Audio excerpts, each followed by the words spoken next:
आणि आता सुपरफास्ट 50 मधून घेऊयात बातम्यांचा वेगवान आढावा।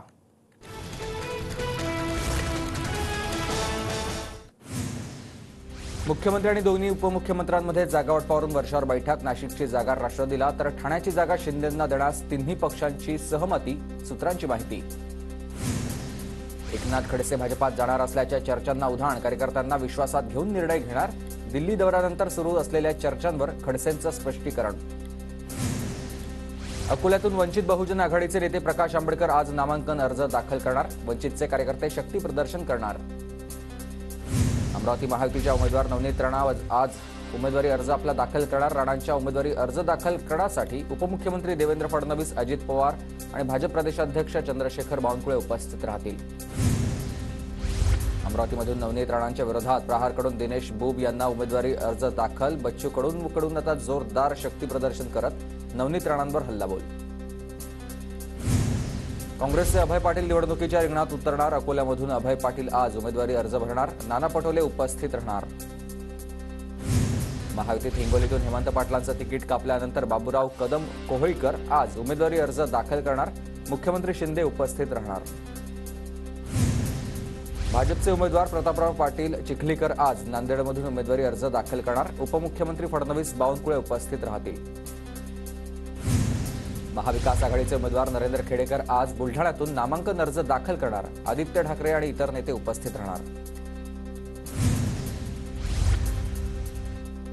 संजय निरुपम यांची काँग्रेसमधून हकालपट्टी, पक्षविरोधी कारवाई केल्याप्रकरणी निरुपम यांचं निलंबन। निरुपम पत्रकार परिषदेत आज भूमिका जाहीर करणार।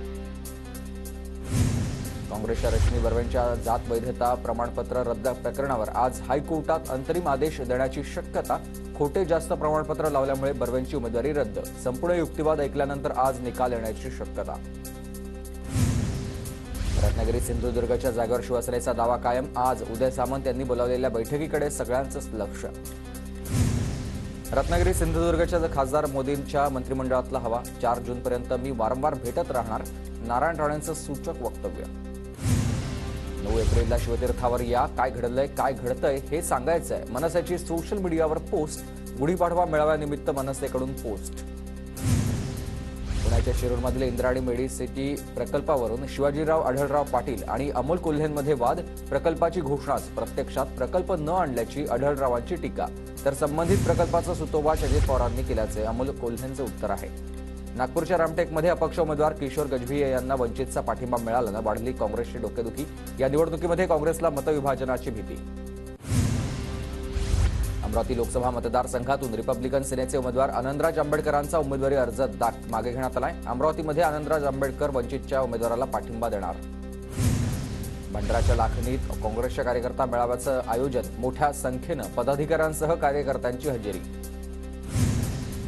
गोंदियाच्या सडक अर्जुनीमध्ये काँग्रेस उमेदवार प्रशांत पडोळे यांच्या प्रचारासाठी सभेचं आयोजन।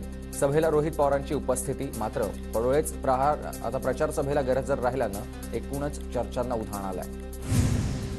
आमदार बच्चू कडू यांना धमकीचं पत्र। प्रहारच्या कार्यकर्त्यांकडून अमरावतीच्या सिटी कोतवाली पोलीस ठाण्यात तक्रार दाखल। यवतमाळ आणि वाशिममध्ये भावना गवळींचे कार्यकर्ते आक्रमक। भावना गवळींना उमेदवारी नाकारल्यानं कार्यकर्त्यांनी भावना गवळींच्या समर्थनार्थ जोरदार घोषणाबाजी केली। महायुतीत वाशिम लोकसभेचा तिढा असतानाच भावना गवळींच्या उमेदवारीसाठी कार्यकर्ते आक्रमक। शरद पवारांच्या सावत्र भावाचा अजितदादांना पाठिंबा। अजित पवार, सुनेत्रा पवार हेच आमचं कुटुंब। घरावर बोर्ड लावत पांडुरंग पवारांनी अजितदादांना पाठिंबा दर्शवला। कांदा उत्पादक शेतकऱ्यांसाठी आनंदाची बातमी। संयुक्त अरब अमिरातीला आता 10,000 टन कांदा निर्यात करण्यास केंद्र सरकारची परवानगी। परदेशी व्यापार विभागानं काढली अधिसूचना। दरवर्षी पावसाची कृपादृष्टी असणारा पश्चिम महाराष्ट्र यंदा टँकरग्रस्त। पुणे, सातारा, सांगली आणि सोलापूर या 4 जिल्ह्यात 364 टँकरनं पाणी पुरवठा। धुळे जिल्ह्यातील अक्कलपाडामध्ये धरणांमधून 250 दशलक्ष घनफूट पाण्याचा विसर्ग होणार। पांझरा नदी काठावरील गावांना पाणी मिळणार। बीडच्या परळीमधील शासकीय कार्यालयात पिण्याच्या पाण्याची सोय नाही। अधिकाऱ्यांकडूनच स्वतःपुरत्याच पाण्याची सोय। कर्मचारी आणि कामासाठी आलेल्या नागरिकांची गैरसोय। नाशिकच्या मालेगावला पाणी पुरवठा करणारी पाईपलाईन फुटली। लाखो लिटर पाणी वाया। शहराचा पाणी पुरवठा विस्कळीत। जळगावच्या अमळनेरमधील डांगरी गावातील ग्रामस्थ आक्रमक। गावाच्या पुनर्वसनासाठी जलसमाधीचा इशारा। भंडाराच्या पवनी जलशुद्धीकरण केंद्रात वायुगळती 8 कर्मचाऱ्यांसह 3 नागरिकांना श्वसनाचा त्रास झालाय आणि दोघांवर सध्या उपचार सुरू आहेत. नवी मुंबईतील महिलेस फोनवर ईडी कारवाई करून अटक करण्याची धमकी. फायनान्स मिनिस्टरच्या बनावट पत्राचा आधार घेत धमकी देऊन उकळलेत 80 लाख रुपये. मुंबई विमानतळावरून 1 कोटी रुपयांचं सोनं जप्त. मुंबई कस्टम विभागाची मोठी कारवाई. नवी मुंबईकरांवरील पाणी कपातीचं संकट टळलंय. पाणी जपून वापरण्याचं पालिकेकडून आवाहन. नवी मुंबईकरांची तहान भागवणाऱ्या मोरबे धरणात सद्यस्थितीत 52.42% जलसाठा शिल्लक आहे. नंदुरबारमध्ये लोकसभा निवडणुकीसाठी आयोजित प्रशिक्षणाला तब्बल 258 कर्मचाऱ्यांची दांडी. गैरहजर कर्मचाऱ्यांना नोटीस बजावण्यात येणार. लोकसभा निवडणुकीमुळे नंदुरबारमधील सरपंच पदाच्या आरक्षण सोडतीत तारीख बदलली. 8 एप्रिलला आता 15 ग्रामपंचायतच्या सरपंच पदाचे आरक्षण सोडत निघणार. धुळे शहरात पोलिसांकडून नाकाबंदी करत वाहनांची चोख तपासणी. लोकसभा निवडणुकीच्या पार्श्वभूमीवर पोलीस सतर्क. यवतमाळमध्ये आतापर्यंत 38 लाख रुपये जप्त, तर जिल्ह्यामध्ये 24 चेकपोस्ट आणि 45 भरारी पथकांची तैनाती. गोंदिया जिल्ह्यातील आमगाव नगर परिषदेतील 8 गावातील नागरिक मतदानावर बहिष्कार घालणार. आमगाव नगर परिषदेचा 10 वर्षांपासून प्रश्न प्रलंबित असल्यानं नागरिकांची आक्रमक भूमिका. भंडारा गोंदिया मतदारसंघात 19 एप्रिल रोजी मतदान जनजागृती करण्यासाठी स्वीप सेलची मतदान जनजागृती अभियानाला मिळतोय उत्तम प्रतिसाद. धुळे जिल्ह्यात मका पिकाच्या काढणीला वेग. अवकाळी पावसामुळे मक्याचं नुकसान. मक्याला किमान 2,000 रुपये भाव मिळावा, शेतकऱ्यांची मागणी. वातावरण बदलामुळे नंदुरबार जिल्ह्यात आमचूर प्रक्रियेवर परिणाम. यंदा कैरी उत्पादन 1.5 महिना लांबणीवर, तर रोजगारावर देखील परिणाम. पालघरच्या वाडा तालुक्यात श्रमजीवी संघटना हंडा मोर्चा काढणार. जलजीवन मिशनच्या 129 योजनांचं काम अपूर्ण आहे आणि निकृष्ट दर्जाचं असल्याचा आरोप आहे. साताराच्या बामणोली बाजारपेठेमध्ये माकडाचा धुमाकूळ. वन विभागानं माकडाचा बंदोबस्त करण्याची त्रस्त नागरिकांची मागणी.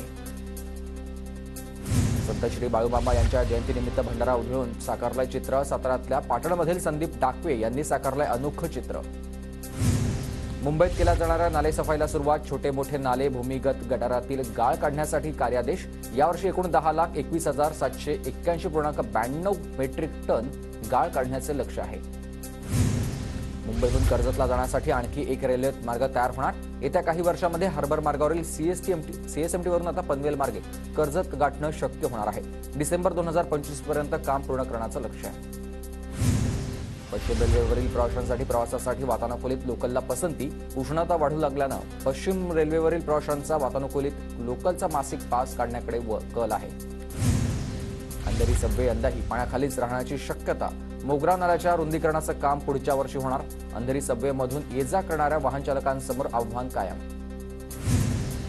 आरटीई अंतर्गत प्रवेशासाठी शाळांच्या प्राधान्यक्रम निश्चित. शिक्षण विभागाकडून मार्गदर्शक सूचना.